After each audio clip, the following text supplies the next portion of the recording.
everybody, I'm Asanta Tay, and this is Tay Tay Loudmouth, and we have the one and only Statesha, One Ambitious Stylist. Hey, what's up? Hey, what's up? Alright, so what we're doing today, we're getting into a little bit about who Statesha is and what she does, which is slay. So, my first question for you. Okay, what inspired you to want to be a stylist? Well, when I grew up, I was around my sister and her friends, and they always did hair. So I used to be playing with my little baby dolls, or like doing like little stuff with my baby dolls and stuff. So just watching them just made me want to do hair. Okay. So your first client ever, like what was that experience? Like, was there a client? Was it a cousin? It was like, a cousin. Okay. Like I have this one cousin, like back then she let me do everything on her hair, and we had so many trial and errors to the point where it was crazy. And then I didn't start off doing foot weaves, I started off doing braids and stuff. Okay. So when I say everything, we used to try everything on her hair. I'm talking about she used to have big old glue patches in her head, and it was crazy. Yeah. It was crazy. I know I should put on oh, like I know that ain't That's the mailman, y'all. The mailman. Yeah, well, see, the mailman called me because, you know, I have packages coming, and the mailman know me from when I was a little girl, like little girl, and he used to bring the mail to us when my grandma was living here. So he like family in a way. Yeah. Yep, Mr. Greg like family. Uncle Greg. Basically, yep. And he a Caucasian man. Oh, really? And he cool. Very like he don't seem afraid of I'm in Pine Hills. Oh no. He know everybody and everything that goes on in Pine Hills, especially with the mail. Okay, so speaking of Pine Hills, this is where we're at. This is where the shop is at. This is where it's located. Is this where it all started? Tell me about Pine Hills growing up and being over here. Growing up over here, it wasn't bad to me. Like when people say Pine Hills is bad, I don't see that part, and I don't have to deal with that part because our street, it was mainly like families, and we had a couple Caucasians, a couple Haitians, a couple Spanish people, and different things like that. So we always had fun. It was never really any like problems or crime or anything going on this side. And we've been staying here since I was a little bitty girl. Right. Okay, so your brand, One Ambitious Stylist. How did that come about? How did you come up with One Ambitious Stylist? Well, I came up with that because I feel like I'm the type of person where if I say I'm gonna do something, I'm gonna do it, like no matter what, and I'm gonna put my all into it. And everything I do, I put my all into it, and I'm just very ambitious. So I just took that and made it my brand because it's just me, period, point blank. Like with anything I do, that's just me. Okay, speaking of ambitious, and you just keep going and going. The shop. Tell us about the shop. It just describes. Just give us a story, a brief description on the shop and where we're sitting right now. Okay, so when I first started doing hair, I used to do hair in my room. I went from my room to the den. I went from the den to back here and then in my room sometimes. Honestly, I used to hate to come back here and do hair. It was hot back here. We had a little window AC, so when I got older and started making a little more money, that's when I was able to actually do something back here, because I felt like at the end of the day, my people coming here and they supporting me, so I need to give back to them. I want them to be comfortable. I want them to feel at home. So I felt like I needed to do all of this and make it look like something. With all the Marilyn, what's she mean to you? Like Marilyn is very photogenic, so I just love her pictures. Like her pictures, I feel like they just brighten the room.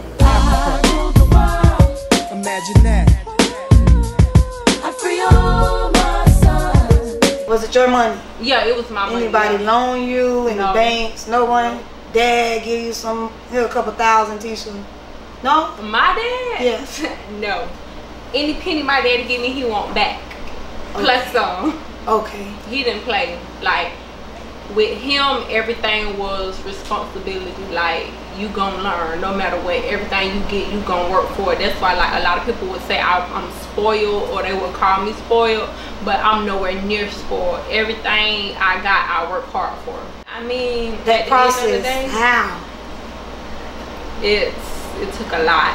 a lot, like long nights. Sometimes I hear from Monday, not Monday, like Wednesday to like Friday, up all day, no sleep, just up enough to go home, take a shower, come right back, do hair again. Like I just had to make it happen because I knew I was not comfortable doing hair in a space like that when I'm not living like that.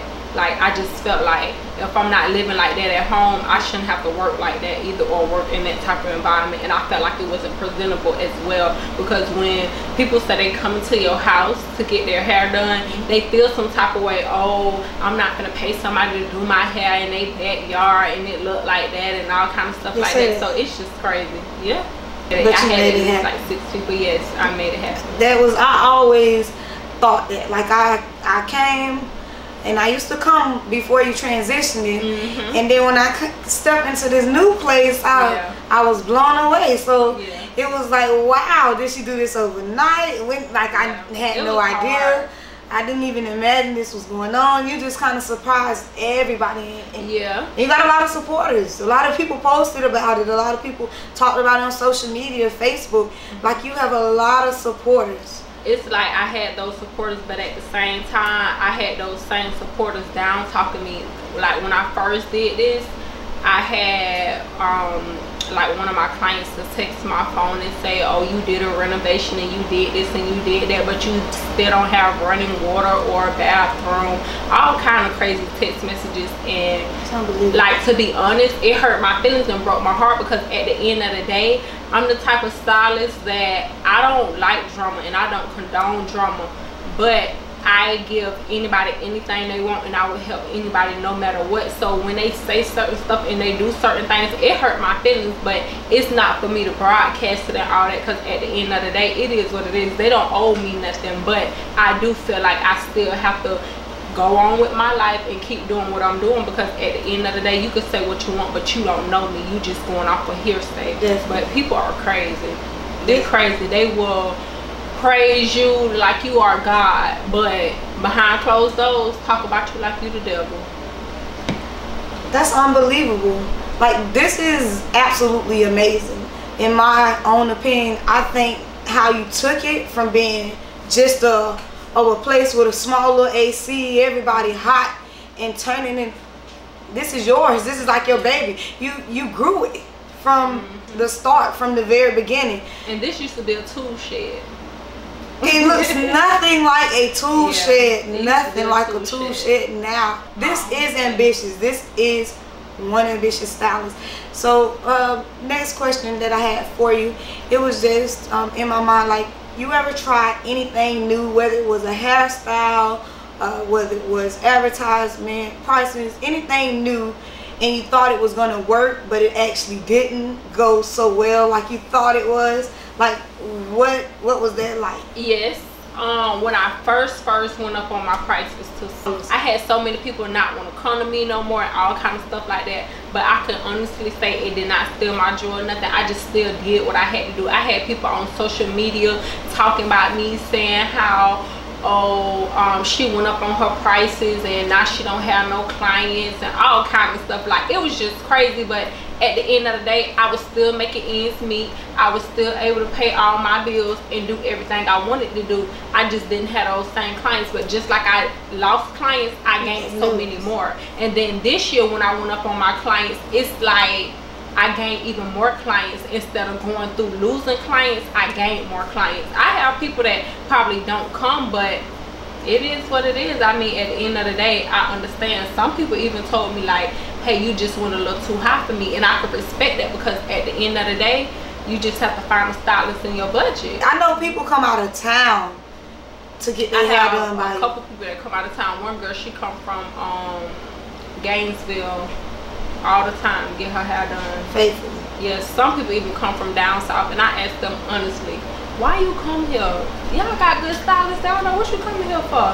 And they just be like, your work, quality. Have you ever had to actually address someone in person and just say, hey, listen, I know this is being said about me by you, but we still gonna be cool, and when you want your hair done, I'ma still do your hair? I don't do that at all, period.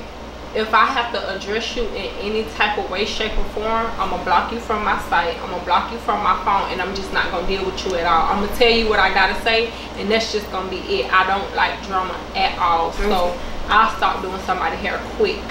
That's the best way. It'll stop anything from happening. It really any will. possible situations, because it's just unnecessary. Yep. And plus, if you don't like someone, don't go looking for their services. Who inspires you the most just to take it further, to make it what it is, to go brand yourself, to just keep going every day with new heads, new people? My clients, like really my clients, because I have some clients that believe in me so much to the point where when I get in my moods to where I don't want to do this and I don't want to do that, all they do is talk to me and tell me, no, don't do that, don't do this, like this is you, like this is what you do, what are you without this? And I have to sit and think about it.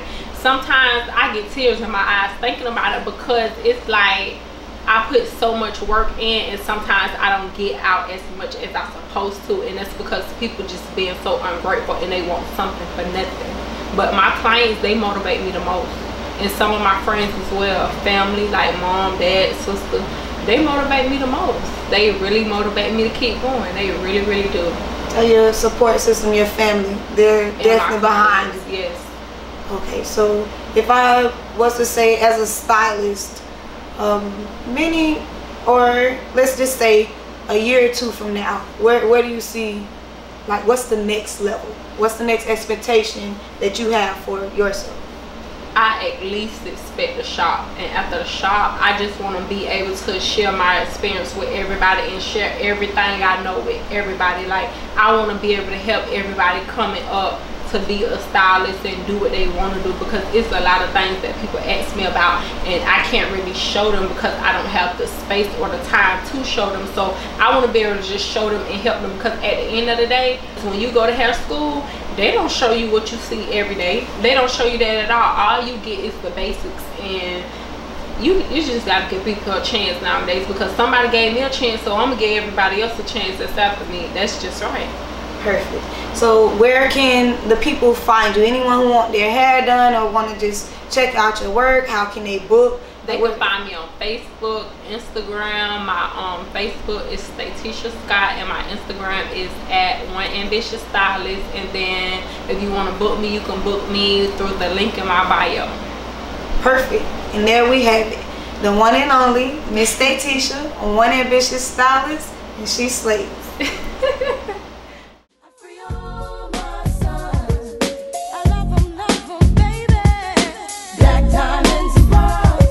Could it be, if you could be mine, we both shine.